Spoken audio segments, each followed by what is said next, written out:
With the NCAA Frozen Four Tournament right around the corner, we look at the Sharks prospects who are participating and when we can expect to see them in San Jose.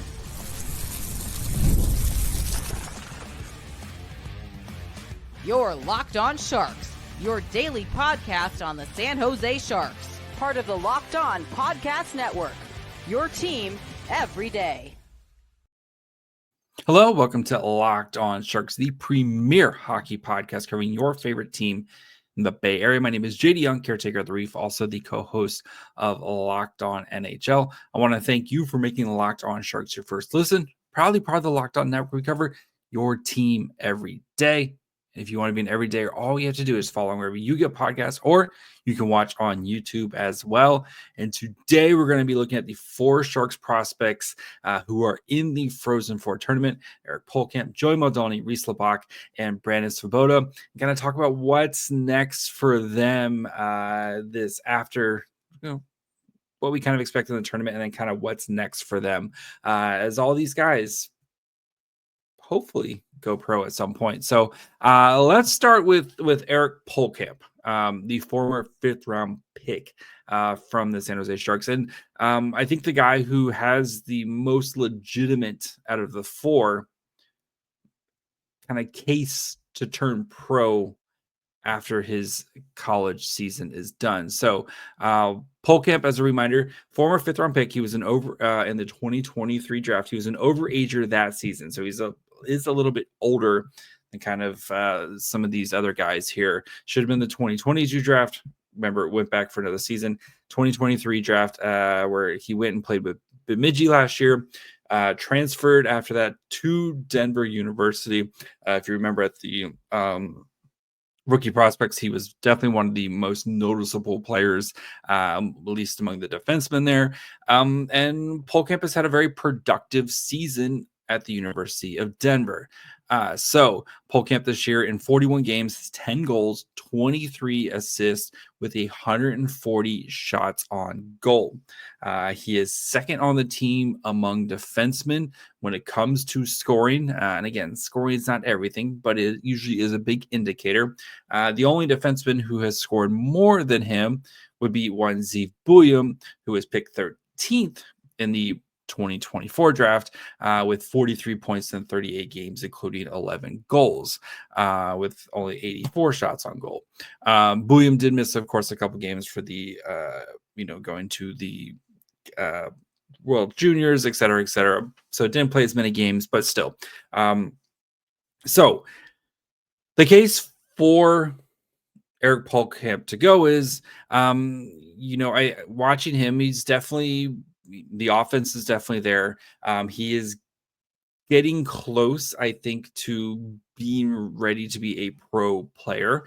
He's a very physical player. The offense, he's a very, projects to be a two-way player for the San Jose Sharks blue line. Again, right-handed, which we'll get to here in just a second. And there is an opportunity, I think, for him to make an impact on the Barracuda next year. I don't foresee him being one of those players who's ready to just jump right into the NHL, which is fine, right? Development is development. And you have to remember, he's still a fifth round pick. So I do think for him, this was a excellent decision to go from Bemidji State, play against much tougher competition with University of Denver, right? He's going to be playing big-time games here. He's been playing big-time games recently. He's going to continue to play big-time games. And I know Denver, hasn't had the same season this year as last year. They haven't been as dominant. And they're a team that they could get knocked out in the first round and it wouldn't surprise me, or they could be playing for the whole championship and it wouldn't surprise me. Just because, especially with their goaltending, it's, this team, Matt Davis literally stole the thing last year for them. And I wouldn't be surprised how far, you could tell me anything about this team and I wouldn't be surprised with the way they play. So, but continue with the case to go pro for Pohlkamp, right? You look at the Barracuda roster next year And I know the Sharks just signed Noah Beck, who we did kind of a nice 15 minutes on him. You can go check. Should already be in your feed. But you look at like Jack Thompson is, hopefully graduating. Luca Cagnoni maybe starts the season in the AHL, but should be playing a good chunk of the season in the NHL next year. Like you do have some opportunities. Shakir Mukhamadullin 100% is going to be an NHL player next year. Like those days are done for him. Kind of, I think, bouncing back between the AHL and the NHL. Defensively, like Lucas Carlson is still on the is still expected to be on the roster next year. Like there's opportunities with the Barracuda to play next year and be a big piece, right? Like Jack Thompson, okay, like maybe he's on the Sharks, maybe he's not. Jake Furlong, like those guys aren't really kind of that puck moving defenseman, and he would easily be kind of that guy and kind of maybe take that Luca Cagnoni role of running the top power play unit and kind of getting to play big time minutes. And maybe if he's playing with a guy like Jimmy Schultz next year and kind of can take him under his wing and do that. And I think there would be a nice value for a guy like Eric Pohlkamp to kind of take that jump and be able to play on the Barracuda next year, with the hope that maybe just like Luca Cagnoni, spend a season with Barracuda. Maybe you get a chance to play NHL games at the end of the season. And then by the 26-27 season, you're hopefully kind of ready to start kind of cracking the Sharks lineup. So, and remember, overage your guy. So he is a tad bit older. Pohlkamp, though, did just have his birthday recent, like I think like literally this week. So he's right now, I'm trying to pull up his thing right now. Where is he at? So I think he just turned 21, or did he turn 22? Why can't I find his birthday, man? Anyway, so he should still be able to sign at least minimum is he would sign a 2-year ELC. Hopefully, though, if he's under 23, which I'm still trying to pull up right now, he would be able to sign a 3-year ELC this season. So just one thing to kind of keep it. He's 21, just turned 21. Sorry. So you can still sign a 3-year ELC, which is something nice to keep in the back of your mind. If you wait till next year to sign him, that's a 2-year ELC. So the contract will expire the same amount of time, but you have him kind of not in-house as much. So the reason to let him go back to college, though, is Zeev Buium is expected to turn pro, right? Like he's expected to sign his ELC with the Minnesota Wild and start playing professionally the end of this season, right? So you would then open up Eric Pohlkamp to be the number one defenseman on a very, a high-end Denver University team that is, again, going to, I don't know what the status of their recruits and stuff like that, but this is a very good team with one of the best, if not the best, college coaches in all of the NCAA, right? That's very valuable for him, and you don't have to potentially burn a year on his ELC that you're not going to sign. He's not going to play professional games for you anyway. So I'm torn, but the more I think about it, and this is also a guy who has admitted on this very podcast he doesn't like school, I think he makes a push to play professionally next year. So maybe not right after the season's over, but he could be one of those guys who signs his after this, kind of in the summer, with the intent to turn professionally over the summer, and maybe he maybe if Denver gets knocked out early, he does an amateur tryout with his ELC kick in next year. But we see, right, we've talked about kind of that burning that year of his ELC as well, kind of the game you have to play. I still think, though, that would be the route, is letting him play and marinate on the Barracuda for a season and then letting him go pro. So I think that's what, if I was my career, that's the kind of move I would do, is if you get knocked out early, come play amateur for the Barracuda team. That's a very fun, very good Barracuda team that you're going to, maybe you get in the lineup, maybe you don't, but at least you're around the guys. And if you can kind of come in and play, and then you can start your ELC next year type of thing. So that's what I would do if I was my career. So we'll continue to look at some of these other guys, including Joey Muldowney, and how do you top a bajillion goals? So we'll discuss that here in just 1 second. You just realized your business needs to hire someone like yesterday. How can you find amazing candidates fast? Easy. Just use Indeed. When it comes to hiring, Indeed is all you need. Stop struggling to get your job post seen on other sites. Indeed sponsored jobs put your posts at the top of the page to help you reach the right candidates fast. Of course, like if you're in a spot, somebody just left, whatever, I need to hire yesterday, the pressure's on. Every day without the right person is a setback. That's exactly when Indeed sponsored jobs come in handy. They make sure your post is seen by the right candidates right now. Now you can speed up your hiring process with a $75 sponsored job credit. Just go to Indeed.com/lockedon right now and support our show by saying you heard about Indeed on this podcast. Terms and conditions apply. Hiring, Indeed is all you need. All right, before we continue with Joey Muldowney and his bajillion goals, do, of course, want to thank you guys for making a Locked On Sharks your first listen. If you haven't yet, perfect time to subscribe, especially on YouTube. Of course, we have YouTube exclusive game previews that go up in the afternoon game days. Plenty of extra content on there. Or if you like the audio version because you don't want to look at my ugly face, I totally get it. Make sure you follow along wherever those are, wherever you get those. You can also leave a 5-star review. They do make me feel better about myself, and my bosses like it too. So if you haven't yet, perfect time to leave a review, especially on Apple. So let's get over to Joey Muldowney. Muldowney had himself a breakout season. Like that's the only way you can describe Muldowney's season, was a breakout season. University of Connecticut having one of their best years they've ever had in their history of their program. Muldowney was a 2022 6th-round pick, right?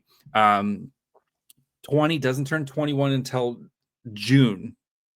So again, 3 years on his ELC if you sign him. Remember, spent a couple years in the USHL, had a pretty nice season last year. Played University of Connecticut as a freshman, where he had a solid season in 35 games, had 5 goals, 9 assists, 14 total points. This year, though, absolutely blew up for the Huskies. And he had, in 35 games, 27 goals, 18 assists with 129 shots on goal, has become one of the engines for this UConn team. They have a tough competition. First round, I believe they're facing Maine again. Not an easy start for them. So they're playing Quinnipiac. They're in the main bracket, so they're playing Quinnipiac. So I kind of expect them to win that one, and then we'll go from there. So they'll play Quinnipiac on Friday. But Joey Muldowney, right?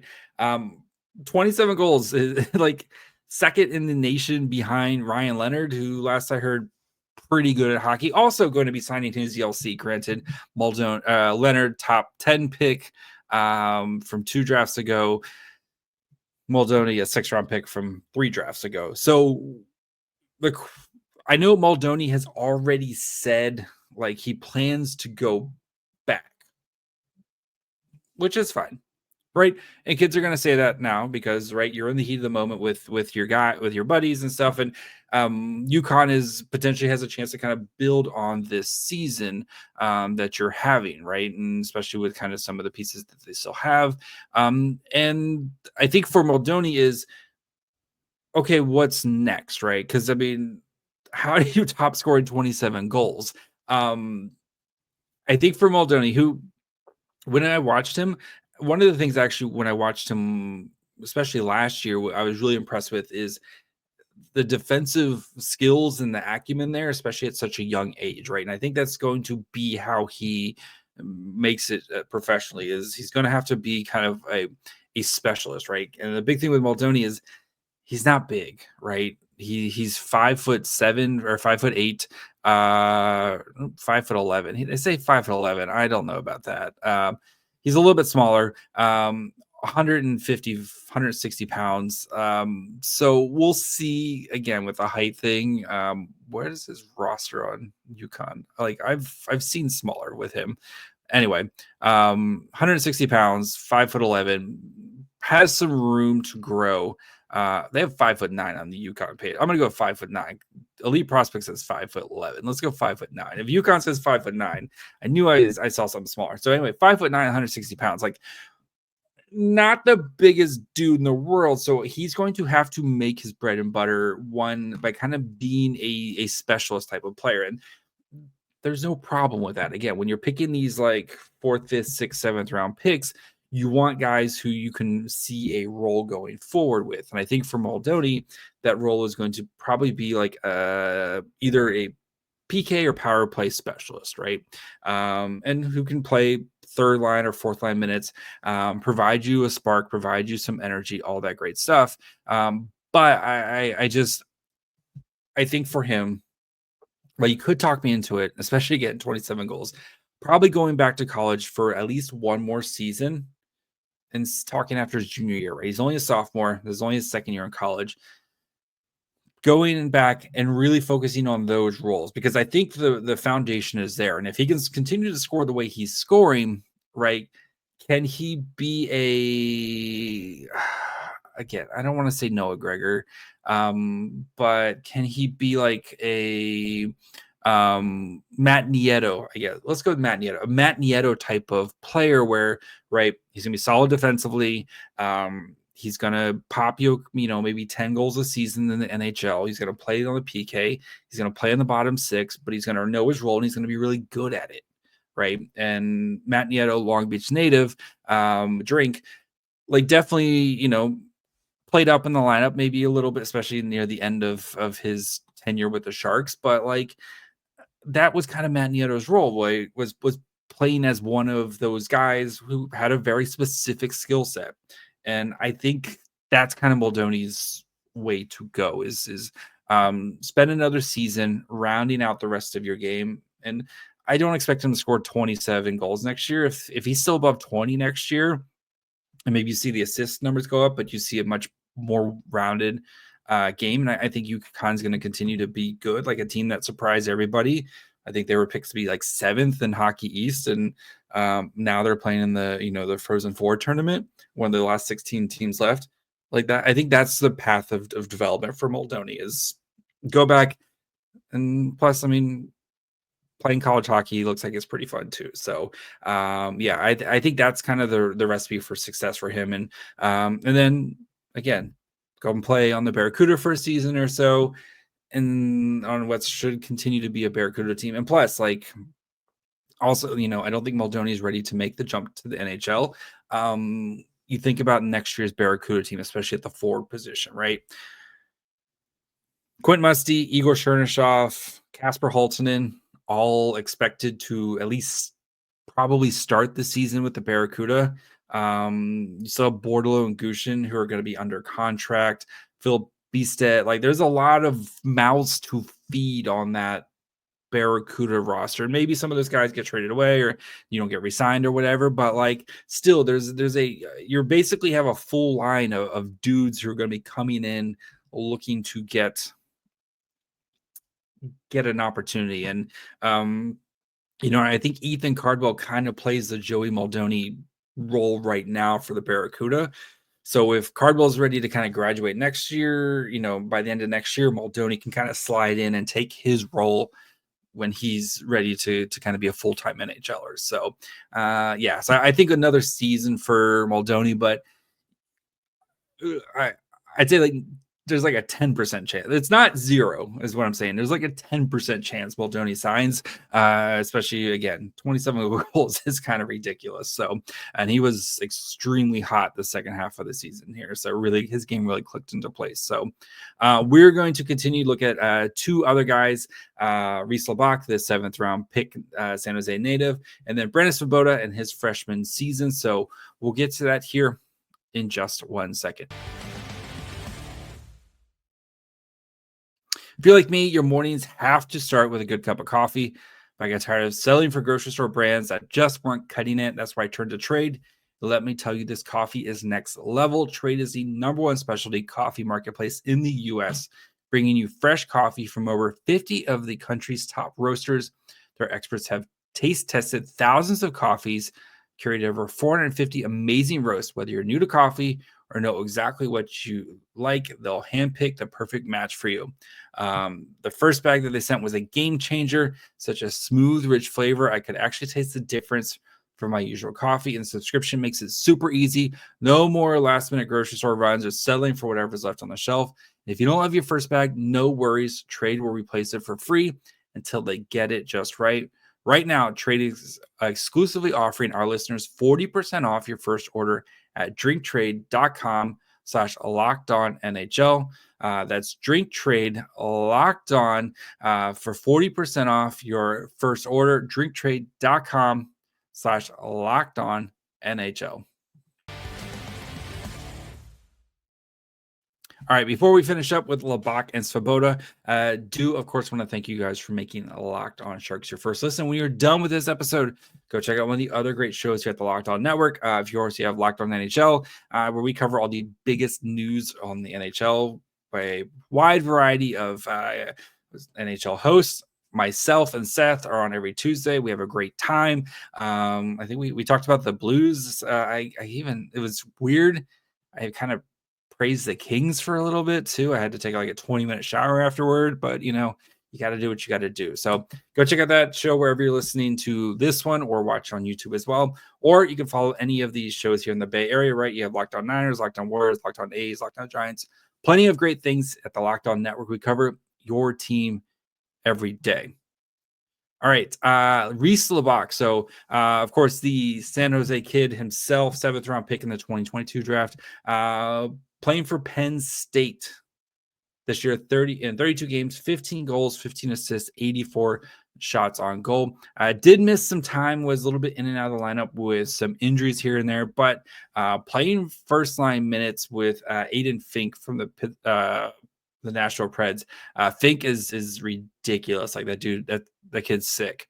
So I like Laubach. I think for him, the same thing as we talked with Muldowney, right? With these late round picks of letting them kind of mature and develop. That way, when they're ready to go, they're ready to go.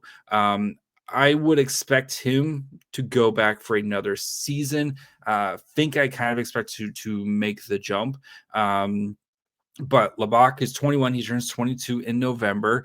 6 foot, 170 pounds. So he's got a little bit more size, at least frame wise, than when it comes to Muldowney. He still needs to probably put on some more weight as expected. But, he's had his USHL career was a little weird where he started with the Youngstown Phantoms and things just weren't going very well for him during that time.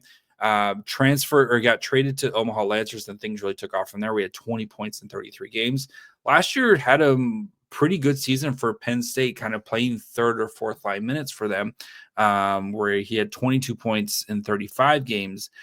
This year he had 30 points in, like I said, in 32 games. So you saw the goal production really kind of jump up for him. So like I said, I think for him, especially considering the other players are going to be coming to the Barracuda, to kind of what his projected role would be with the Barracuda. And 3, I think Penn State's still going to continue to be a good hockey team, even with Aiden Fink not there. So I do expect him to stay at least one more season. And then again, let's talk after your junior season if you're ready to kind of make the jump from there. And something to keep in mind with both Laubach and Muldowney, the Sharks don't have to sign these guys until August 15th, 2027. So they have some time. They could even go back for their senior season if they wanted to. But I think you kind of know, I think we'll know by next year kind of what the play is with these guys, right? It's usually if you don't sign by then, like you're probably not going to sign. So that's just my guess. Brandon Svoboda, the freshman for Boston University. So Boston University is continues to be pretty good, even without having one Macklin Celebrini, because they have all the Hutsize. The Hudson brothers just continuing to do ridiculous Hudson things. It's like the Hughes and the Hudsons. It feels like what's the old Appalachian rivalry family. Anyway, but they got a tough game against Ohio State March 20 on Thursday. So that's a big game. That's a tough game right there. I kind of think Ohio State wins it. Maybe we'll see. But Svoboda had a pretty solid freshman season, playing fourth line. Like he was their fourth line center from day one. Never really moved from that spot. So during this season, 29 games, has also some injuries. You also went to World Juniors as well. 7 goals, 2 assists, 40 shots on goal. 30-round pick from the 2023 draft. Spent last year, of course, in the USHL before going to Boston University. Do not expect him to sign. Like he needs to continue to play over there and kind of gain a bigger role. We do expect Svoboda to be kind of a middle six type of center. Right, he's a big boy. Like he likes to play, up close to the goal. Like that's going to be his role. And the good thing with like Boston University, they used him that way, kind of what you expect him to play in the pros, right? Playing bottom 6 minutes, but also getting an opportunity on the power play and on the penalty kill, which is nice to see as a freshman. So I would be shocked. He's the one out of all these where I would be like shocked if he signed his ELC after this year. Again, with all the pieces coming back, and I think some more time to hit the weight room, spend time on campus, playing the kind of the college NCAA schedule, I don't think would be the worst thing in the world for him. But I think Svoboda definitely has a role. He has a path to be a NHL player. So I'm not like writing him off or anything like that. Like I think he had a pretty quiet but solid season for Boston University. I wouldn't be surprised if this time next year where we're talking about him as like a 15 goal scorer and like maybe he's floating around like 30 points or something like that. Like I wouldn't be surprised with that type of production from him next year as hopefully sees his role increase with maybe almost like how we saw with Laubach, right? Where solid numbers the first season, and then you saw a kind of a bigger jump, especially in the goal scoring production. So, but yeah, NCAA hockey starts on Thursday. So 4 Sharks prospects. Like I said, if all of them, Pohlkamp's the one where I think should go pro, because I think he can make an impact with a Barracuda next season. Muldowney, you can maybe talk me into it, but I think the best would be for him to go back one more season. And then Laubach and Svoboda as well should be going back. Laubach, I would say back for one more. Svoboda, probably 2, if I had to guess. Just probably 2 for Svoboda. So let him marinate. No rush. So anyway, that's going to be it for me today. We'll be back tomorrow. So make sure you follow along wherever you get podcasts. Of course, you can watch on YouTube as well. Follow the show on Twitter, Facebook, and Instagram at Locked On Sharks. Follow me on Twitter and Blue Sky at My Fry Hole. Till tomorrow. Bye, friends.